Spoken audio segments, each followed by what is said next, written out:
fun thing to do is now that we have this really good foundation and we're aware of all these different interplayings here, is to go back and reread the story and pay close attention to how we can see this social structure depicted in the story. We can see it a lot through imagery and interaction. For example, Clarice had never suspected that it might be Alcée's custom to sally forth from the plantation secretly and at such an hour, for it was nearly midnight.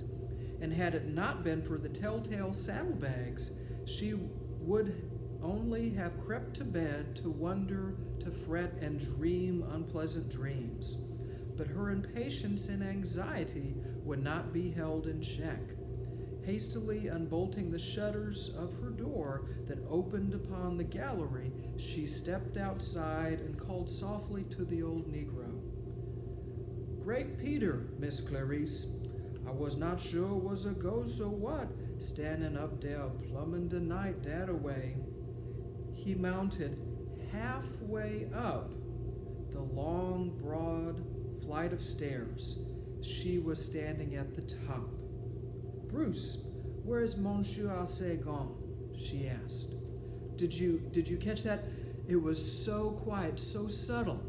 Kate Chopin is such, she does this so well at weaving it in here, right? Now, this is one of the things we talked about in that opening lecture.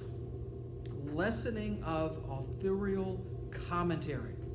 Chopin is not going to come in here and, announce with a bullhorn status, wealth, right? Servant class, right? Not going to do it. It's going to just weave it into the story and show it, depict it realistically. He, Bruce, the servant, mounted halfway up the long, broad flight of stairs. She was standing at the top. Because where is she? The top of society, right? Those people who are at the lowest caste, right? We didn't say caste because there were laws put in place to prevent social mobility based upon race in Louisiana and the American South at this time. Wow.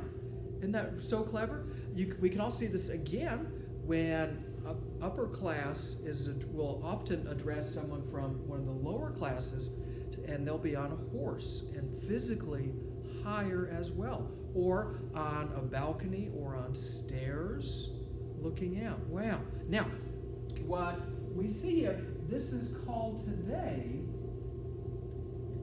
social realism.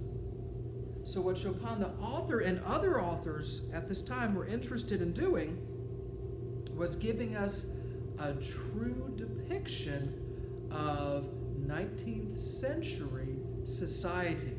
And here, again, we're in Louisiana and the post-Civil War American South. Wow, such a clever story.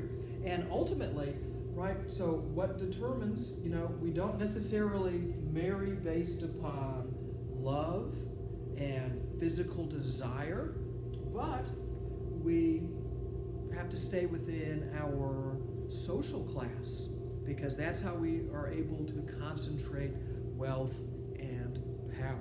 Ooh, this is such a great story. One thing I love about this story is how quiet the author is.